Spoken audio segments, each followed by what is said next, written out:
Hello friends, जी का हिंदी में आप सभी का स्वागत है। देखिए, बहुत लोग को मैसेज कर रहे हैं कि लिंक के लिए, तो देखिए लिंक टेलीग्राम ग्रुप में भी पिन है और यही वाला लिंक जो है मेरे यूट्यूब के कम्युनिटी बॉक्स में भी जाइएगा, वहाँ मिलेगा।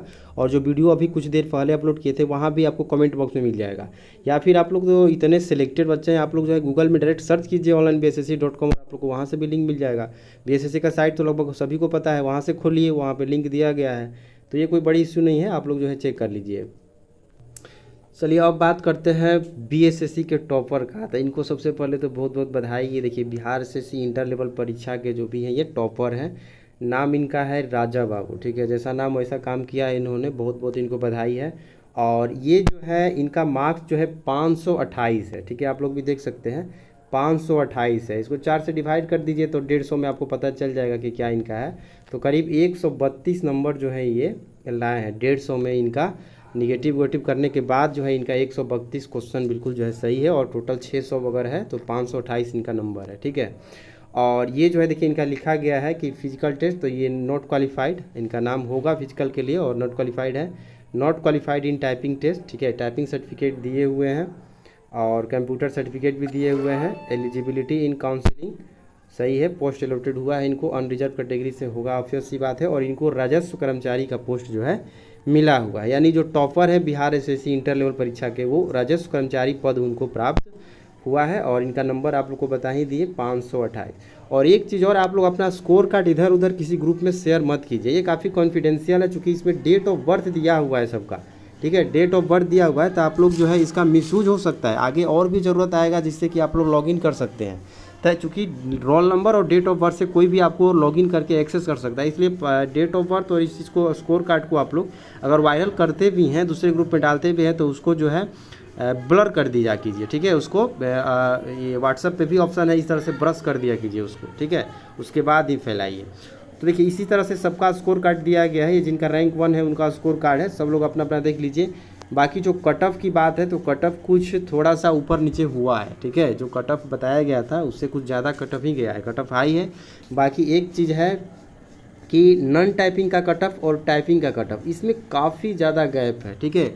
बहुत ज़्यादा गैप मिला है। जो भी हिंदी टाइपिंग खास करके पास हुए हैं, जो भी हिंदी टाइपिंग पास कर गए हैं, उनको अगर डीवी लिस्ट में नेम है तो उनको जो है बुला लिया गया है, लगभग वहाँ पे रख लिया गया है, क्योंकि वहाँ पे कैंडिडेट जो है कट ऑफ काफ़ी कम गया है नॉन टाइपिंग के मुकाबले टाइपिंग वाले पोस्ट का।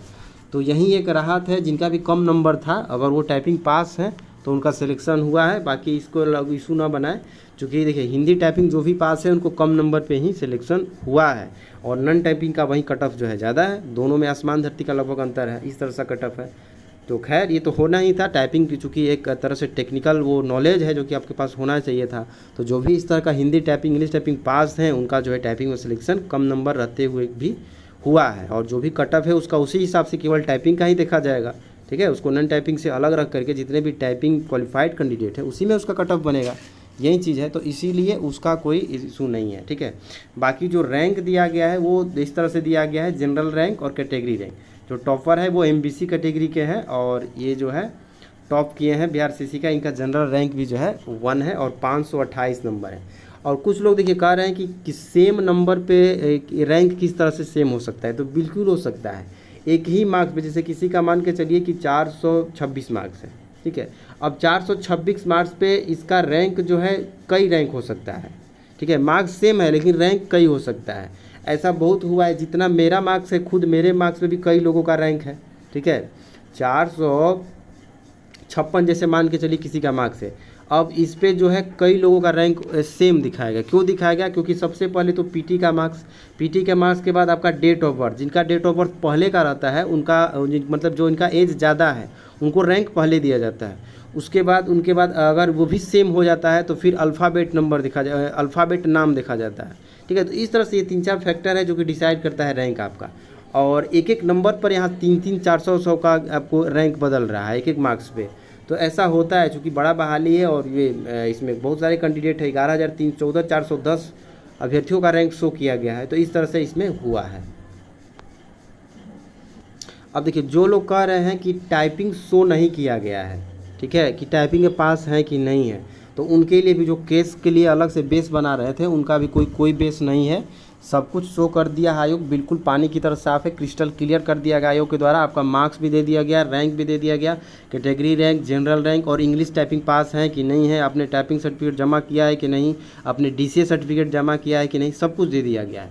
जो हिंदी टाइपिंग पास है उनका हिंदी और इंग्लिश दोनों इस तरह से, जो दोनों पास है वो दोनों लिख रहा है, जो केवल एक में पास है केवल एक ही लिख रहा है उनका, इस तरह से। तो आपको बता दिया गया है कि आप पास हैं कि नहीं है, और पास है भी तो आप किस टाइपिंग में पास है, दोनों में है या फिर सिंगल किसी एक में है, तो सब कुछ दे दिया गया है, ठीक है। और आप जैसे अस्टोनो का भी है, देखिए यहाँ पे दे दिया गया है नॉट क्वालिफाइड इन अस्टोनो टेस्ट, तो इसी तरह से, ठीक है। और पंचायत सचिव देखिए टाइपिंग सर्टिफिकेट यस है, कंप्यूटर सर्टिफिकेट यस है, और इनको पंचायत सचिव पोस्ट कोड 9 जो है अलॉट हुआ है। और इनका जो मार्क्स लगभग है देखिए यहाँ पर दिया गया 466 नंबर है, BC कैटेगरी में 604 इनका है, ठीक है, जो भी है। तो इस तरह से सभी लोग अपना अपना चेक कर लीजिए और अपना देख लीजिए कि क्या मार्क्स है, और लगभग आयोग के द्वारा सब कुछ सही से किया गया है। और बात रहा है अब ज्वाइनिंग का, तो ज्वाइनिंग अगले सप्ताह से सब डोजियर चल जाएगा, आपका एक बार काउंसलिंग होगा, उसी के बाद ज्वाइनिंग होगा, ठीक है। ज्वाइनिंग में अभी थोड़ा सा विलम्ब होगा, क्योंकि काउंसलिंग 4353 व्यक्ति का तो भूमि सुधार विभाग में, जो RC है उनका तो काउंसलिंग समझिए कि उसमें टाइम लगेगा, 10-15 दिन का टाइम लगेगा काउंसलिंग में। उसी प्रकार से जिस विभाग में संख्या कम है वहाँ कुछ जल्दबाजी हो सकता है डोजर जाने के बाद, कि जल्दी ही काउंसलिंग निपटा ले जाए, उसके बाद तुरंत ज्वाइनिंग उनको दे दिया जाए ऑफर लेटर।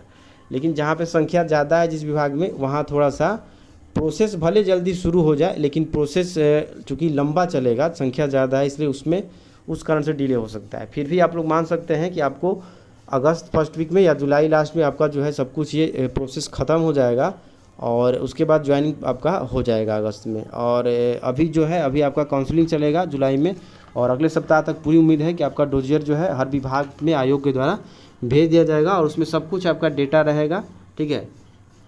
तो चलिए इस वीडियो में इतना ही, मिलता है अगले वीडियो में, धन्यवाद।